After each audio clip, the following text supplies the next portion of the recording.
दोस्तों, ये कहानी एक ऐसे प्लेन की जो साल 1955 में अपनी उड़ान भरता है और 37 साल बाद 1992 में लैंडिंग करता है। जी हां, आपने सही सुना, 37 साल बाद।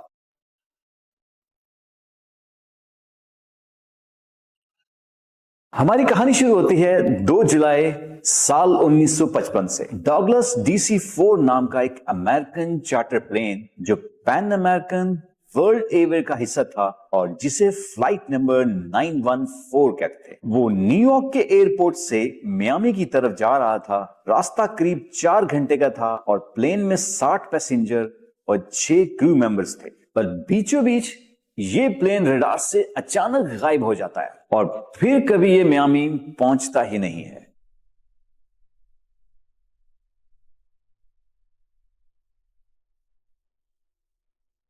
दोस्तों, मिसिंग प्लेन्स और शिप्स की कहानियां तो आपने बहुत सुनी होंगी, जिनको तलाश करने के लिए सालों खोज की जाती है, लेकिन कुछ भी हासिल नहीं होता। DC डॉगलस नाम के इस प्लेन के साथ भी कुछ ऐसा ही होता है। काफी खोज के बाद जब ये DC डॉगलस नाम का प्लेन नहीं मिलता तो इसको मिसिंग प्लेन डिक्लेयर कर दिया जाता है और डॉगलस DC की कहानी तारीख में यही दफन हो जाती है। फिर 21 मई 1992 को वेनेजुएला के कैपिटल क्राकस के एयरपोर्ट पर कुछ ऐसा होता है जिसने अपने पीछे कई सवाल छोड़ दिए। एयरपोर्ट के क्रू को आसमान में एक प्लेन नजर आता है, लेकिन सरप्राइजिंगली बात तो ये थी कि वो प्लेन एयर ट्रैफिक कंट्रोल के रडार में नजर नहीं आता। इतने में वो प्लेन एयरपोर्ट के कंट्रोल रूम से कांटेक्ट करता है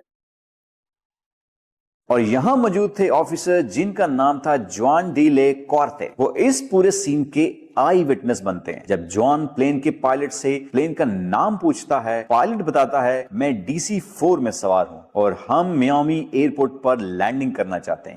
We are Pan Am Flight 914 departed from New York to Florida with a crew of 4 people and 57 passengers on board. अब पायलट बहुत घबराता है। दोस्तों, ये घबराहट डबल हो जाती है जब जॉन उसे बताता है कि ये मियामी नहीं बल्कि वेनेजुएला का क्राकस एयरपोर्ट है। मतलब DC-4 अपनी डेस्टिनेशन से तकरीबन 2200 किलोमीटर दूर था। और मजे की बात यह है कि अभी पायलट को ये अंदाजा भी नहीं था कि वो 37 साल फ्यूचर में आ चुका है। जब पायलट ये सुनता है कि वो मियामी की बजाय क्राकस एयरपोर्ट पे है तो वो बहुत घबरा जाता है और क्राकस लैंडिंग की परमिशन मांगता है। और जैसे इसे परमिशन मिलती है और DC एयरपोर्ट पर लैंड करता है, पायलट बाहर का नजारा देखकर हैरान रह जाता है। दूसरी तरफ प्लेन्स काफी नए और मॉडर्न लग रहे थे, साथ ही साथ बिल्डिंग और उसके पास मौजूद लोग काफी अजीब नजर आ रहे थे। यही हाल बाहर मौजूद लोगों का भी था। सब इस पुराने से प्लेन को देखकर हैरान भी थे। ऐसा लग रहा था कि जैसे कोई वर्ल्ड वॉर 2 का जंगी जहाज लैंड कर रहा हो। DC-4 नाम के जहाज के बारे में एयरपोर्ट में मौजूद किसी को भी इस बात की खबर नहीं थी कि ये भी कोई जहाज था और ऐसा कोई प्लेन इनके एयरपोर्ट पर लैंड करे, ये तो हैरान कुन था। जब एयरपोर्ट की traffic control team DC-4 pilot से राब्ता करती है तो उन्हें मालूम होता है कि वो साल 1992 में आ चुके हैं। It is September 9th, 1992.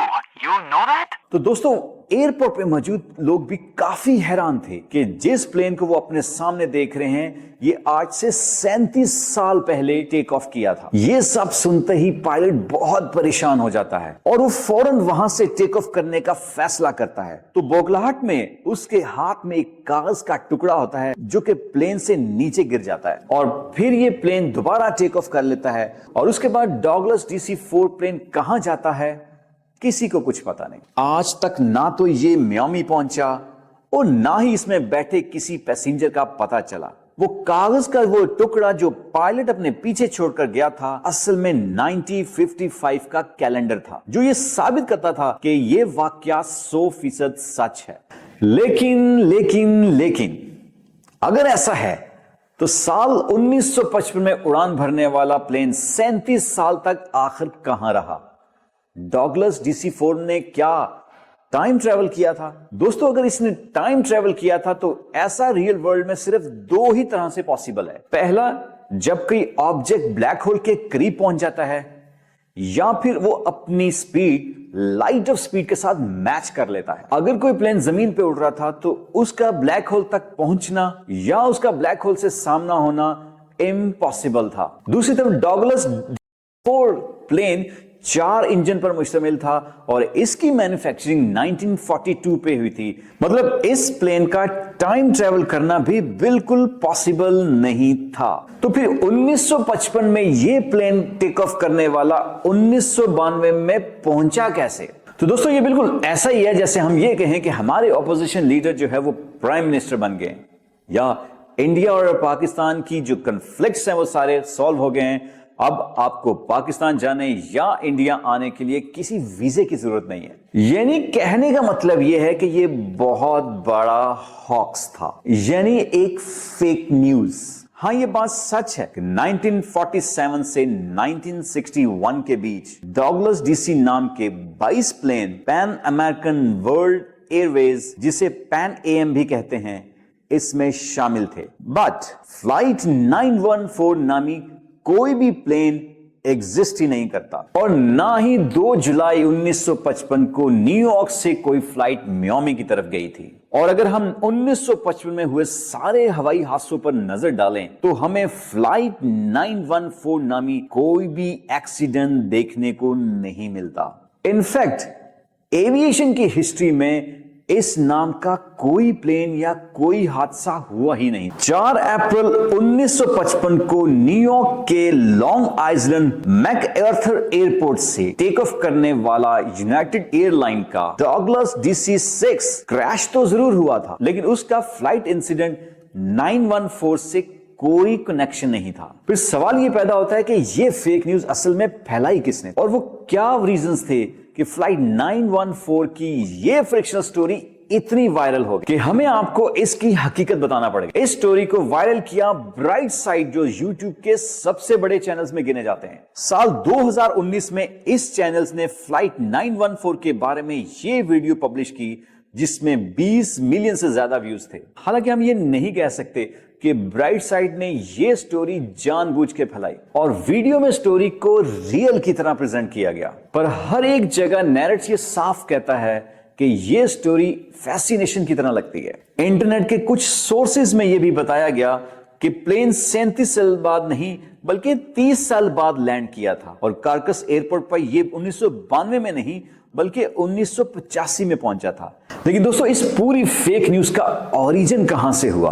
तो दोस्तों इसका ओरिजिन हुआ 1985 में वीकली वर्ल्ड न्यूज में पब्लिश इस आर्टिकल के जरिए। यह अमेरिका की एक न्यूज़पेपर एजेंसी है जो साल 1971 से 2007 के बीच एक्टिव थी और मोस्टली फिक्शन स्टोरीज को ही पब्लिश किया करती थी। अब हम इसी दिन के न्यूज़पेपर में पब्लिश दूसरे आर्टिकल को देखें तो इसका टाइटल है स्टारशिप किडनैप टॉप साइंटिस्ट। अब यहां एलन मस्क के स्टारशिप की बात नहीं हो रही, वो तो अभी बना ही नहीं था, बल्कि यहां न्यूज़पेपर में यह स्टोरी बताई गई कि जहां कुछ लोग साइंटिस्ट किसी हिली एरिया में घूमने जाते हैं और वहां पर हवा में उड़ता है एलियंस का एयरशिप दिखाई देता है। ये जहाज साइंटिस्ट को किडनैप कर लेता है और कुछ अरसे बाद ये नेपाल में मिलते हैं। मगर भाई ऐसा तो कुछ हुआ ही नहीं था। बल्कि मजे की बात यह है कि वीकली वर्ल्ड न्यूज ने यह आर्टिकल एक नहीं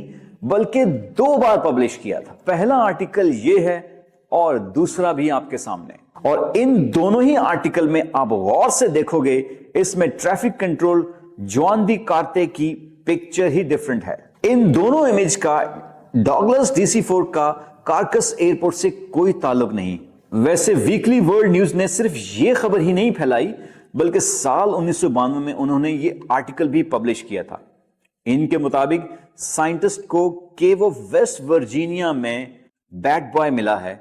ये एक ऐसा क्रिएशन था जिसकी आधी बॉडी इंसानों की और आधी बॉडी बैट की थी। Famous American singer Elvis Presley की मौत 1977 में हो गई थी। इनको मौत के बाद देखे जाने की भी कई फेक न्यूज इसने पब्लिश की। मतलब व्यूअर्स, कोई भी न्यूज जो आप सोशल मीडिया या यूट्यूब पर देखते हैं इसको डबल चेक जरूर कर लिया करें। क्या पता जिसको आप सच मान के बैठे हो वो असल में एक फेक स्टोरी हो, एक ऐसी फ्रिक्शन स्टोरी जो सिर्फ लोगों को एंटरटेन करने के लिए घड़ी गई हो। बाकी आपको हमारी वीडियो कैसी लगी, फ्लाइट नंबर 914 के बारे में आप क्या कहते हैं, कमेंट में जरूर बताइएगा। वीडियो पसंद आई है तो उसको लाइक करें, शेयर करें और अगर आप इस जैसी फ्रिक्शन स्टोरीज को एक्सपोज करना चाहते हैं तो हमारे चैनल को सब्सक्राइब करें और